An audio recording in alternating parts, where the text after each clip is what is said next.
नमस्कार दोस्तों, मैं किशोर कुमार शर्मा एक बार फिर आपके समक्ष उपस्थित हूँ संस्कृत व्याकरण का एक नया टॉपिक लेकर।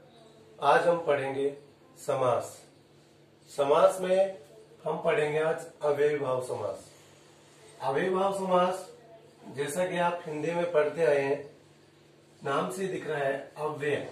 इसका प्रथम पद अव्यय या उपसर्ग होता है। अव्यय या उपसर्ग होता है। दूसरी विशेष बात, इस समास का प्रथम पद प्रधान होता है। प्रथम पद प्रधान होता है। तीसरी बात, संस्कृत में जब इस समास का विग्रह करते हैं तो वैसे तो यह समास बहुत व्यापक है, लेकिन संस्कृत कक्षा 10 की पाठ्य पुस्तक और बोर्ड के सिलेबस को ध्यान में रखते हुए जो निर्धारित उपसर्ग हैं उसी को आधार मानकर मैं इसको समझाने जा रहा हूं। कभी कभी इस समास के जो सामासिक पद हैं वो नपुंसकलिंग एक वचन में भी प्रयुक्त होते हैं, पुल्लिंग में भी प्रयुक्त होते हैं, नपुंसकलिंग में भी प्रयुक्त होते हैं। इस प्रकार इस समास को हम पढ़ने जाते हैं। कक्षा 10 में या उसके पाठ्यक्रम में जो निहित अव्यय या उपसर्ग है वो है कुल मिला के 7 हैं।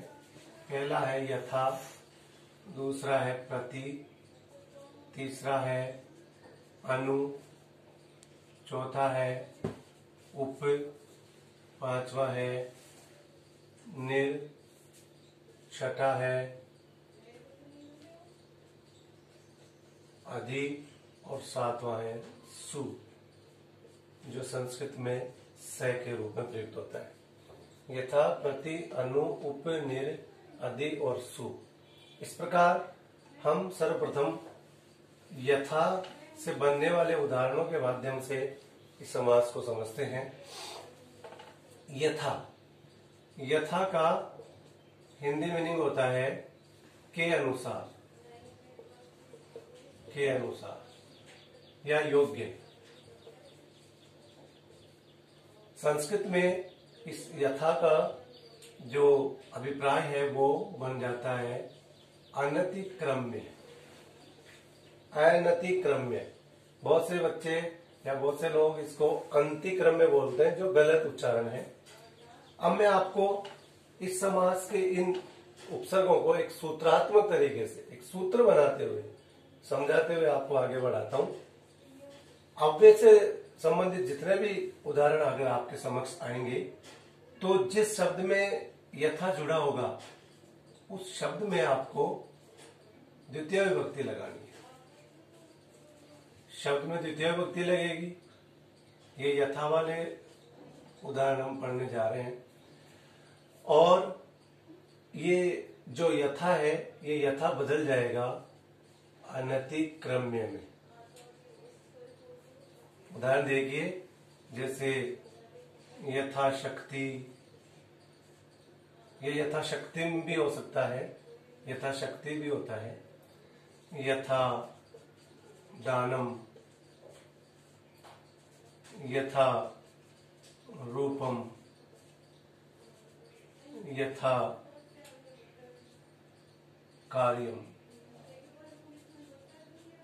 इस प्रकार देखेंगे आप। यथाशक्तिम, हमें शक्तिम, यथा किसमें जुड़ा हुआ है? शक्तिम में। तो शक्तिम में हमने द्वितीय विभक्ति लगा देनी है। शक्तिम अनतिक्रम में। देखो यहाँ पे ये भी ध्यान रखना है, अगर आगे वाले पद में का प्रथम पद, प्रथम अक्षर अगर स्वर है तो यहाँ हलंत वाला आने वाला है मैं, और अगर आगे व्यंजन होता है तो फिर अनुस्वार बदल जाता है। जैसे यथा रूपम देखते हैं तो रूपम अनतिक्रम्य। यथा वर्षम, वर्षम रूपम शब्द की द्वितीय विभक्ति, वर्षम शब्द की द्वितीय विभक्ति, वर्षम अनतिक्रम्य। इसी प्रकार दानम अनतिक्रम्य, इसका बन गया यथा दानम। इस प्रकार बहुत सारे उदाहरण आप समझ सकते हैं। दूसरा हम इसका उपसर्ग लेते हैं प्रति। प्रति प्रति का मतलब होता है प्रत्येक, एक एक। इसका जब विग्रह करेंगे तो शब्द में, जिस भी शब्द में प्रति लगा होगा, शब्दे, द्वितीया या सप्तमी, यहाँ पे आप द्वितीय या सप्तमी दोनों में से कोई भी विभक्ति लगा सकते हैं। और जो शब्द है उस शब्द की पुनरावृत्ति हो जाएगी, शब्द से पुनरावृत्ति, शब्द से पुनरावृत्ति, और अंत में प्रति लगा देंगे। इस प्रकार हम इसके उदाहरणों से समझेंगे। इसमें क्या करना है, द्वितीय विभक्ति या सप्तमी विभक्ति और शब्द की पुनरावृत्ति हो जाएगी और अंत में प्रति को बिठा देते हैं। जैसे प्रत्येकम, एकम, एकम प्रति। देखिए यहाँ पे मैं इसलिए आया हलंत क्योंकि यहाँ अनुस्वर स्वर बैठा है। यहाँ पे अनुस्वर इसलिए आया क्योंकि यहाँ आगे व्यंजन है। एकम एकम प्रति, प्रति वर्षम, वर्षम वर्षम प्रति। इसी प्रकार प्रतिदिनम, दिनम दिनम प्रति, प्रति कल्पम, कल्पम कल्पम प्रति। हम चाहे तो इसमें सप्तमी विभक्ति भी लगा सकते हैं, जैसे एक शब्द की सप्तमी एक, है ना। इस प्रकार जैसे वर्ष शब्द की सप्तमी विभक्ति वर्षे, वर्षे, वर्ष शब्द राम की तरह चलता है, वर्षे वर्षे प्रति, प्रति वर्ष में या प्रति वर्ष होने का। इस प्रकार इसके अन्य उदाहरण चलते हैं, प्रति रागम, प्रति रूपम, प्रति कल्पम, प्रति वर्षम, प्रति माहम। अन्य उदाहरण आप समझ सकते हैं। तीसरा हम लेते हैं अनु। अनु, अनु का मतलब होता है पश्चात या योग्य। अनु का अभिप्राय होता है पश्चात, पीछे या योग्य। इसका हम सूत्र बनाते देखिए, जिस भी शब्द में अनु होगा उस शब्द में शब्दे, शब्द में मतलब शब्दे, संस्कृत बना के बता रहा हूं, सप्तमी षष्ठी विभक्ति, सॉरी षष्ठी विभक्ति, और ये जो अनु है वो किसमें बदल जाएगा, पश्चात या योग्यम। शब्द में हमें षष्ठी विभक्ति लगानी है और ये जो अनु है वो कन्वर्ट हो जाएगा पश्चात या योग्यम। ये हमें शब्द की वृत्ति के अनुसार, शब्द के उच्चारण और उसके स्वभाव के अनुसार हमें प्रयुक्त करना है। जैसे अनुरथम, अनुरागम। जैसे रथ शब्द है, रथ की षष्ठी रथस्य, रामस्य की तरह, रामस्य रथस्य पश्चात, रथ के योग्य, रथ के पश्चात, रागस्य, राग के पश्चात, रागस्य योगम या रागस्य योग्यम, योग्यम या पश्चात आपको शब्द की अनुसार लेना है। इस प्रकार अनु, गंगम, गंगा के योग्य, गंगा शब्द में षष्ठी देखिए, गंगायाः, रमायाः की तरह, गंगायाः योग्यम, गंगा के योग्य। इस प्रकार हम इसके अन्य उदाहरण समझ सकते हैं। इसके बाद हम चौथा लेते हैं उप। उप का अभिप्राय होता है समीप। उप का अभिप्राय क्या होता है, समीप। इसका भी सूत्र देखिए आप, शब्द में हमें विभक्ति, वही षष्ठी विभक्ति, षष्ठी विभक्ति, और ये उप किस में परिवर्तित हो जाएगा, समीपम में।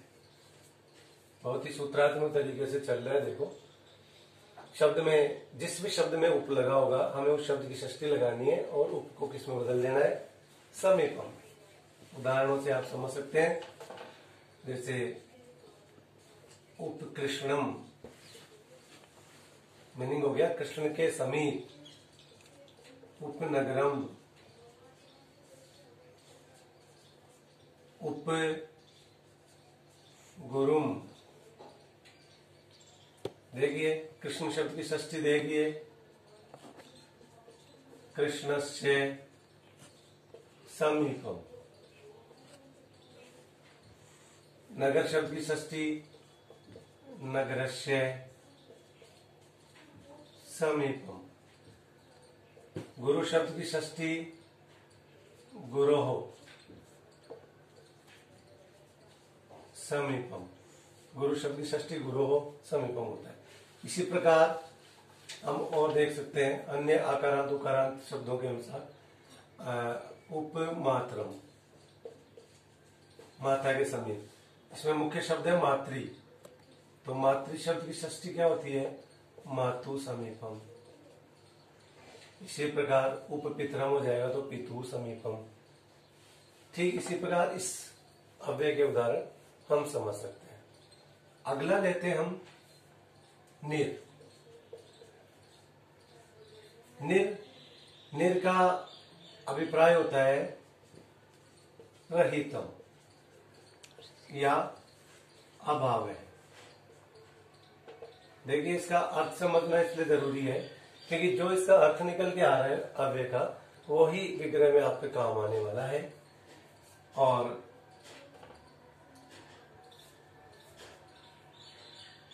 इसमें आपको सूत्र देखते हैं। शब्द में वही विभक्ति लगानी है। शब्द विभक्ति कौन सी? षष्ठी। और निर किस में बदल जाएगा? रहितम या अभाव है। ये सूत्र बन गया। शब्द में विभक्ति लगानी है षष्ठी और बदल जाएगा। इसके उदाहरण देखते हैं हम। देखिए जैसे निर्मलम या निर्मल है, कैसे भी उदाहरण आ सकता है। निर्मलम, निर्जनम, निर्मक्षिकम, निर्धनम।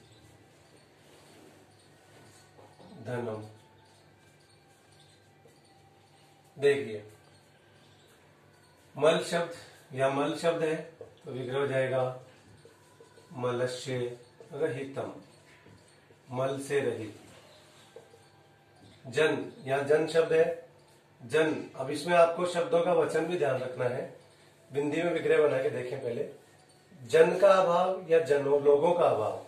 लोगों का, जनानाम षष्ठी होती, जना नाम अभाव है। देखिए षष्ठी आ गई, यहाँ पे नियमों का ध्यान रखें। मक्षी का नाम, मक्खियों का अभाव। मक्षी का नाम अभाव है। इसी प्रकार धन, धन का अभाव, धनों का अभाव नहीं होता है। हिंदी में भी आपको ध्यान रखना है, धनस्य अभाव है। हिंदी में जैसा विग्रह निकल के आ रहा है उसके आपको संस्कृत बना देनी है, सरल हो जाती है जी। इसी प्रकार और समास कोई सा भी हो, शब्द रूप आपकी विशेष मदद करते हैं। छोटी कक्षाओं से आपको जो अध्यापक अध्यापिकागण समास रूप, समासों पे या अन्य किसी काम के लिए शब्दों पे जो विशेष जोर देते रहे, वो इसीलिए देते हैं कि शब्द की हर जगह उपयोगिता है। वोकेबलरी हर जगह स्ट्रॉन्ग होनी चाहिए। अगला हम पढ़ते हैं सु, जिसको संस्कृत में स के रूप में प्रयुक्त होता है। इसका अर्थ होता है सहितम या युक्तम। देखिए सहितम यानी साथ में, और संस्कृत कारकों में नियम भी होता है सह साकम सार्धम समम तृतीया। सात के योग में तृतीया विभक्ति होती है। तो यहाँ पे स्वाभाविक है शब्द में विभक्ति कौन सी आएगी? विभक्ति तृतीया। सात के योग में तृतीय विभक्ति होती है। और जो स है वो किस में बदल जाएगा, सहितम या युक्तम में। ये इसका सूत्र बन जाएगा। इसको हम देखते हैं, उदाहरण देखते हैं इसके। जैसे सपुत्रम, सपरिवारम,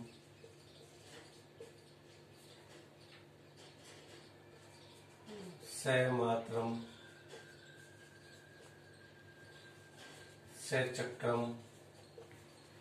देखिए, पुत्र शब्द की तृतीया पुत्रेण सहितम, परिवार शब्द की तृतीया परिवारेण सहितम। इसका बहुब्रीहि में भी समास होता है, परिवार के साथ है जो, है ना, वो भी एक अलग तरीका है, वो बाद में आप बहुब्रीहि पढ़ें जब समझेंगे। मातरम, माता शब्द की तृतीया विभक्ति मात्रा सहितम, मातृ शब्द की तृतीया मात्रा। चक्र शब्द की तृतीया विभक्ति चक्रेण सहितम। तो आप देखिए, आपको शब्द रूप कितनी मदद कर रहे हैं। हर जगह आपको शब्दों का ज्ञान होना आवश्यक है। इस प्रकार अंतिम जो इसका अव्यय है, जो आपके सिलेबस में है, वो है अधि। अधि का अभिप्राय ऊपर या में होता है प्रयुक्त। तो इसमें क्या करना है, इसमें कुछ नहीं, शब्दे जो सप्तमी विभक्ति लगाते हैं, सप्तमी विभक्ति और इति का प्रयोग हो जाता है। इसके उदाहरण सीधे से हैं। केवल शब्द में सप्तमी विभक्ति लगाओ और आगे इति का प्रयोग कीजिए। जैसे अधि रामम, अधि हरिम,